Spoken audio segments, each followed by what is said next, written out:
shrouded in myth that has captured the imagination of the world with its ancient magic and vibrant ritual.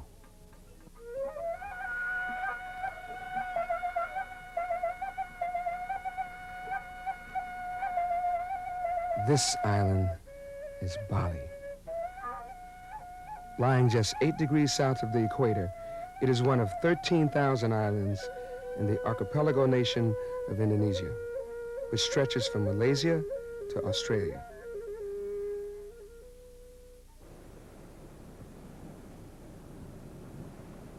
At first glance, it may seem like any other tropical island, but it is not.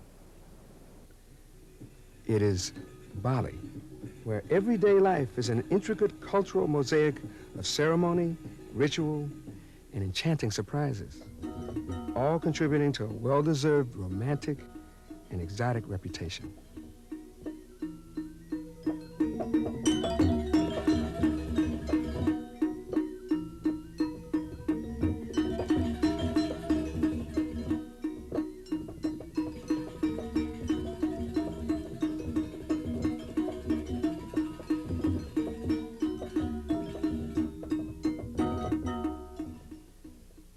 Volcanoes have always been important in this part of the world, and even today are considered to be divinities. Unlike most island people, the Balinese look toward the holy mountains and not the sea for inspiration and spiritual nourishment.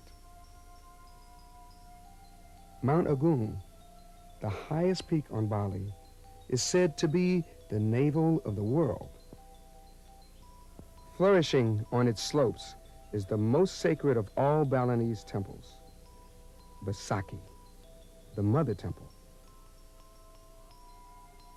On the edge of Mount Batur is Pura Ulun Danu, the most important Subak temple, where ceremonies take place for the purpose of blessing the irrigation water of nearby Lake Batur.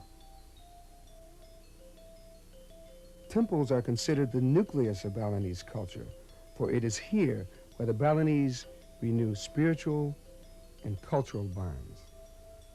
Thousands of temples, or puras, dot this Isle of the Gods.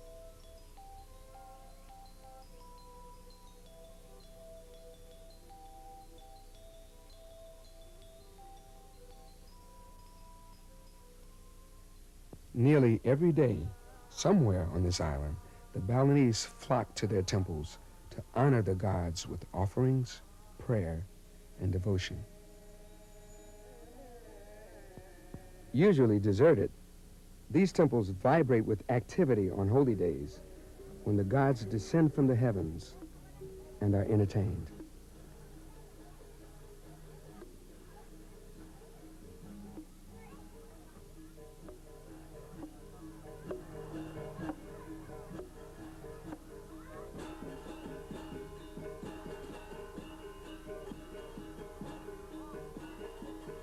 While the ultimate purpose of Balinese music, dance, and drama is to please the gods, everyone becomes enchanted by the ensuing magical universe.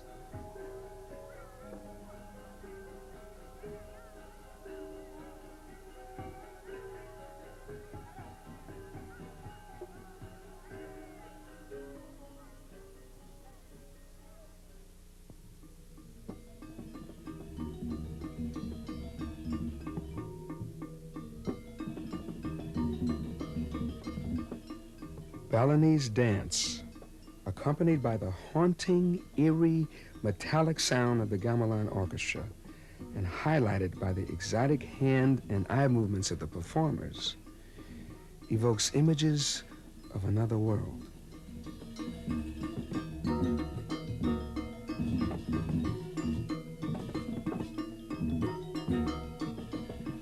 The Taruna Jaya, rich in imagination and spontaneity, is a joyful portrayal of Balinese youth,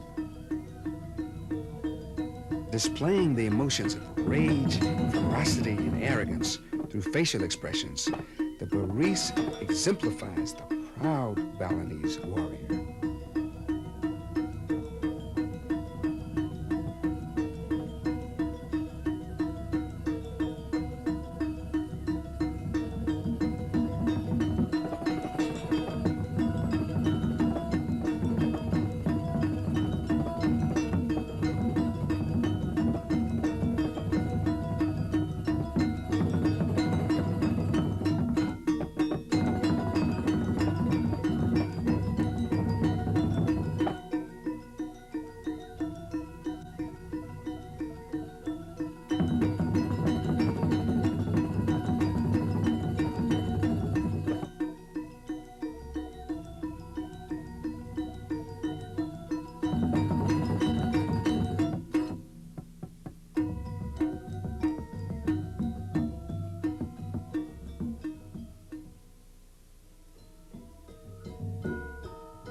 The chameleon-like Topang actor, changing character by changing his mask, represents the sophisticated sense of Balinese theater.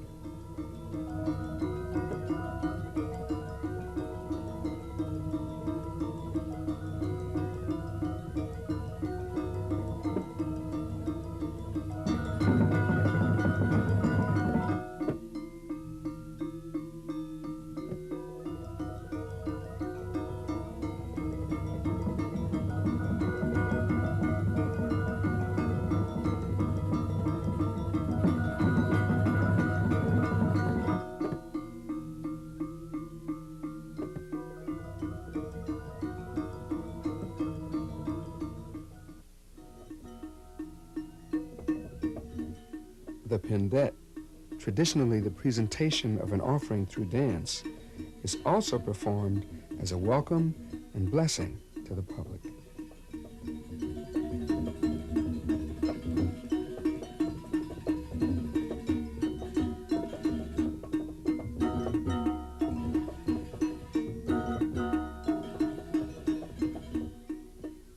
Spinning and darting in all directions to the frenzy of the gong, the jouk is a masked demon of the underworld.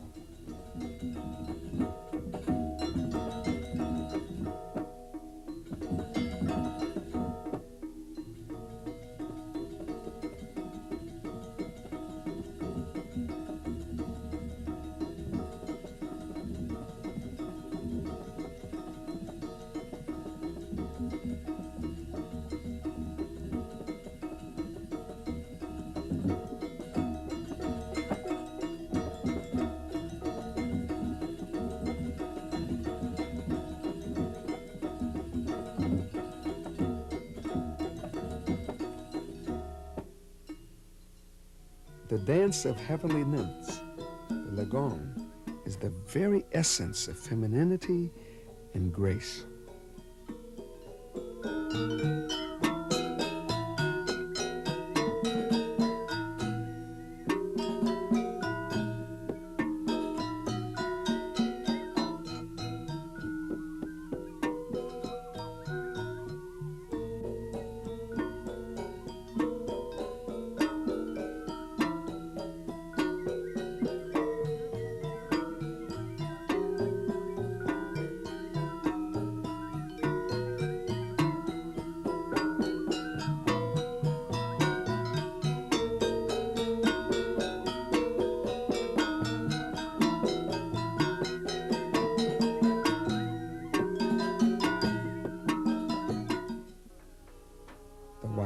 kulit shadow play, while another form of entertainment is at the same time a history lesson and spiritual guide for the Balinese people. At the center of the performance is the Dalang, a scholar who has mastered the vast repertoire of episodes from the Hindu classics, the characters from which always portray both good and evil human traits.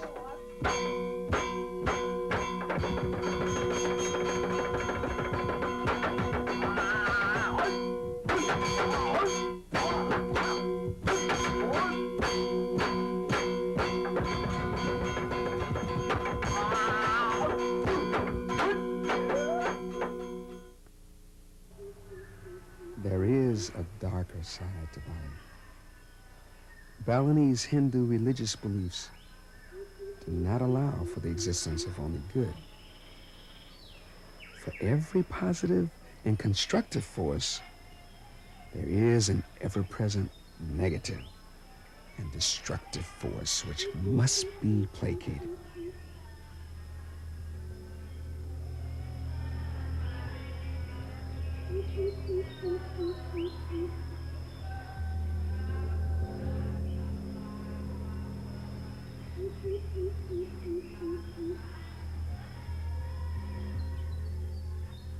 The chief goal of this religion is to keep these forces in balance.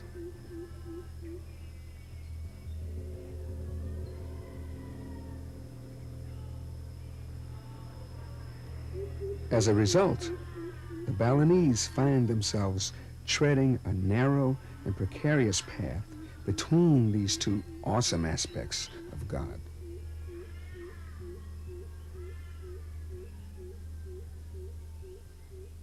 This struggle for balance between the forces of good and evil is dramatically portrayed in the performance of the Barong, the mythical protector of the village.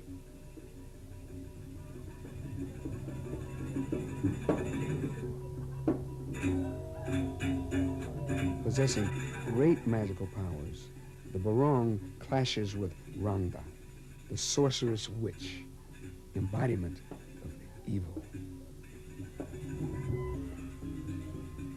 Men, acting as the Barong's assistants in this struggle, have their krises, or daggers, turned against themselves by Rangda's black magic. However, the Barong, using its powerful white magic, casts a spell preventing the daggers from harming them.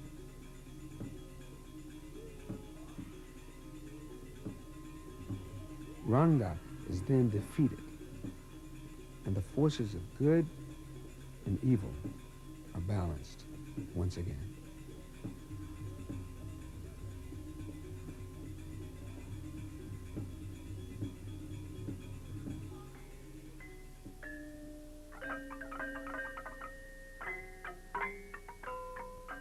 Nearly all activity on Bali, economic and religious, is closely tied to the cultivation of rice. To the Balinese, rice is a source of life, a gift from the gods. Balinese farmers, working this land for centuries, have sculpted a landscape of terraces which are considered the most beautiful in all of Southeast Asia. These terraces, through which water streams, form broad stairways ascending the slopes of the mountains.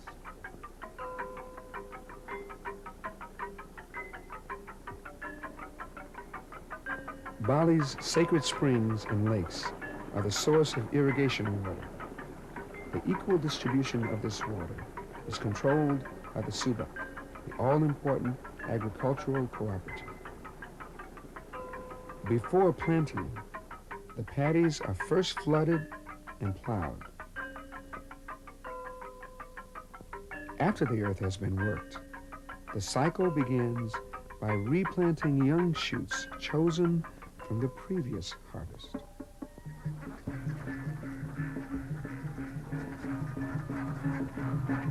In the early morning, parades of ducks, called bebeks, can be seen marching to the sawahs, where they aid in the protection of the rice. Grain begins to appear after 2 or 3 months. The water is then drained off, and the maturing rice must continue to be protected until it is ready for harvest.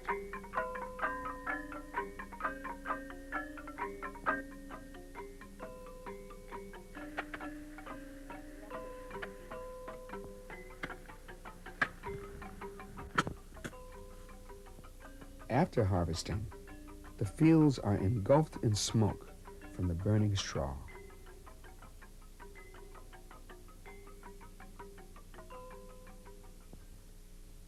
The stages of Balinese life are rites of passage, marked by ritual and ceremony.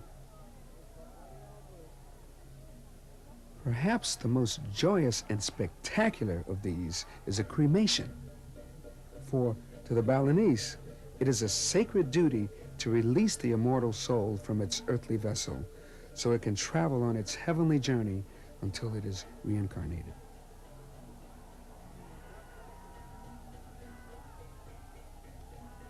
An entire village will participate in elaborate preparations which can last for several weeks.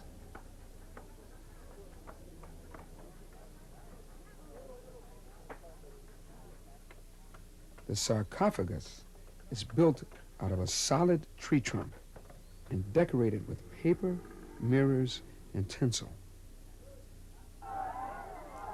On the auspicious day, these structures are carried to the cremation ground.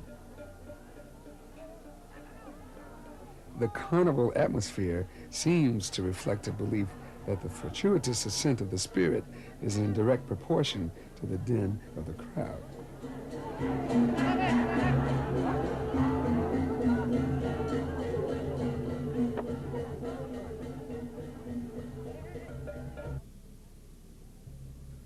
Once the body is placed in the sarcophagus, it receives its final blessings.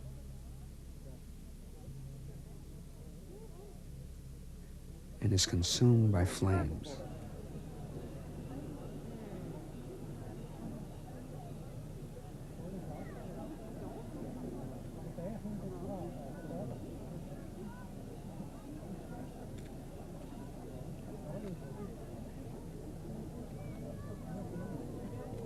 Artistic expression in Bali is closely tied to religious ritual and is considered to be a natural, everyday activity. Throughout the years, the production of specific crafts has become concentrated in small areas or single villages. Traditional Balinese painting, called wayang, originating in the district of Klung Kung, depicts stories from the Hindu epics. The 1930s witnessed the arrival of European artists, such as Spies and Bonnet, and with them, the emergence of a new style and center of Balinese painting in the village of Ubud. The Ubud area is now the home of many artists who continue to experiment with and expand Balinese painting.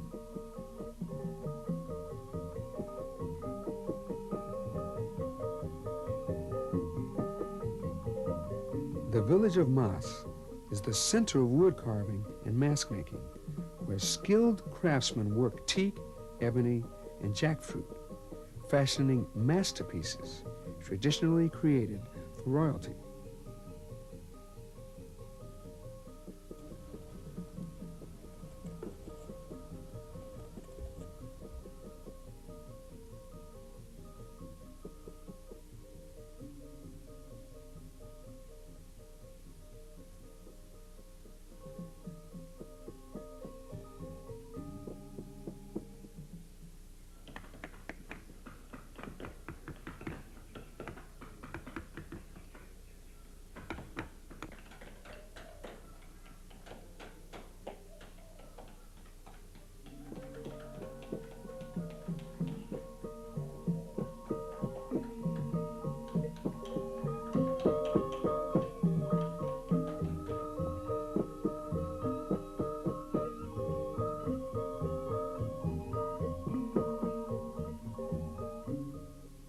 temples of Bali are filled with stone sculptures which, due to the erosive effect of the tropical climate on the soft sandstone, must constantly be replaced.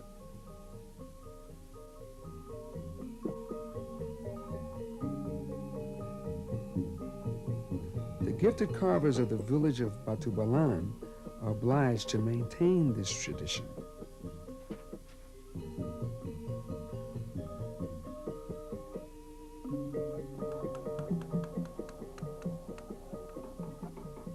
Gold and silver work, like most crafts on Bali, has been passed down from father to son.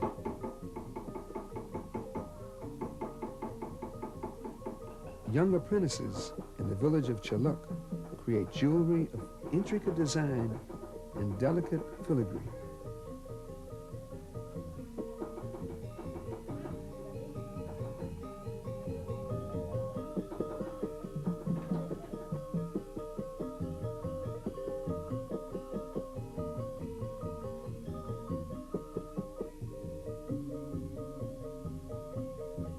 Many of Bali's arts and crafts have developed into vital cottage industries, with new styles evolving in response to demands of Western tourists.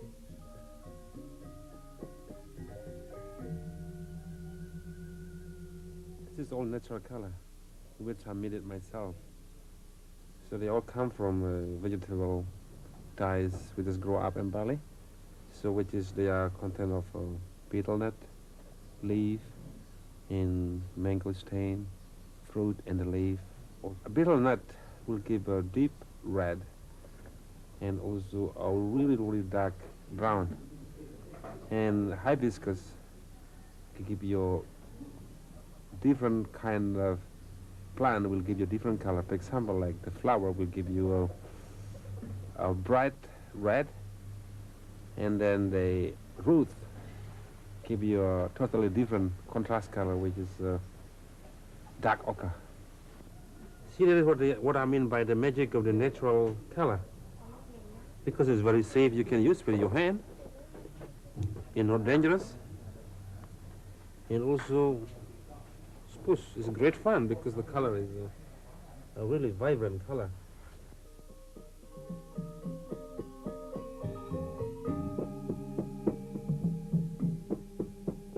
Because of its traditions, Bali has been able to preserve its culture for many centuries and continues to do so in the face of an influx of foreign visitors.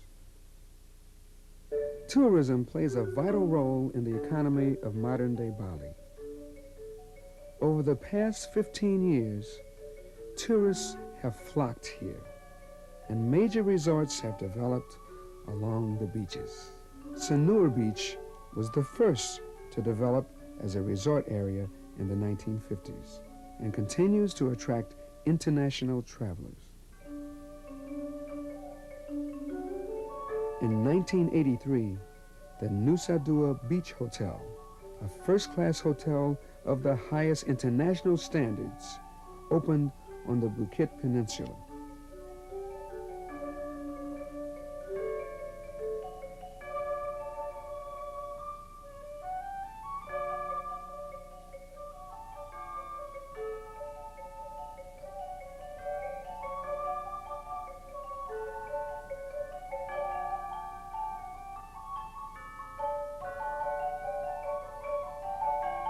Other luxury hotels have since opened their doors, making Nusa Dua Bali's newest resort area.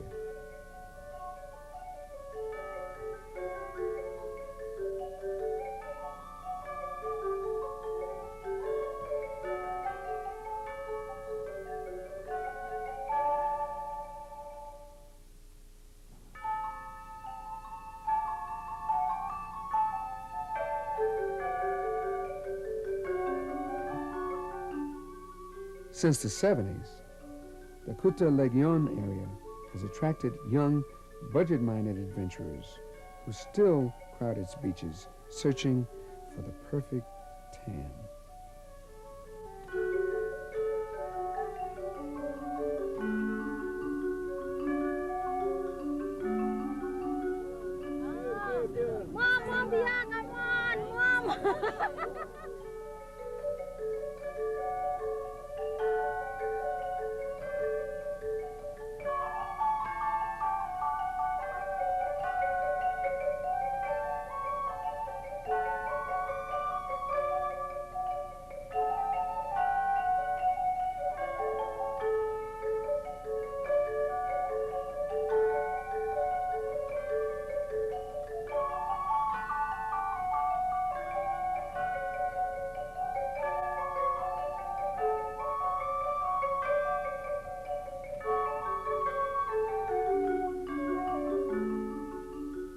Kuta is also the place to go for a front row center view of its world-famous sunsets. Most tourists stay at the beach, leaving the majority of the island to the Balinese. For travelers venturing inland, there are homestays and cottages in small villages.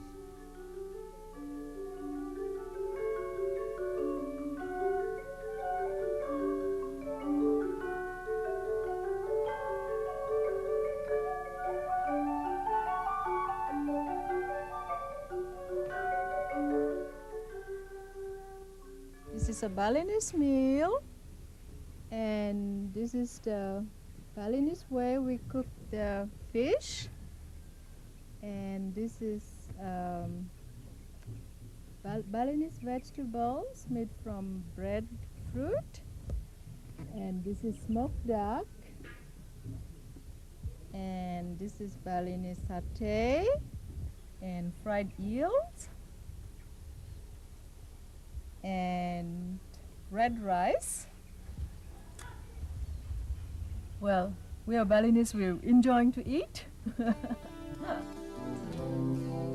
It is in and around these villages that traditional Bali thrives and awaits discovery by anyone willing to explore the back roads of this beautiful island.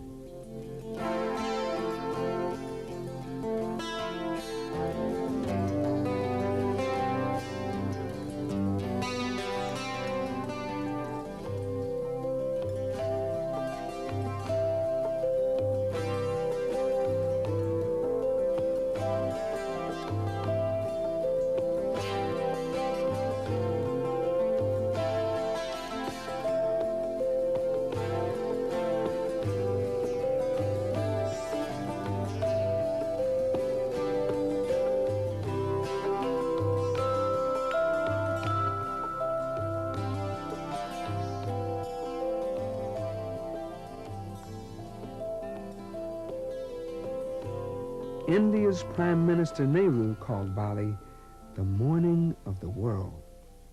Perhaps because more than anywhere else on earth, man has achieved a harmonious relationship with nature without destroying it. The very name Bali evokes impressions of paradise.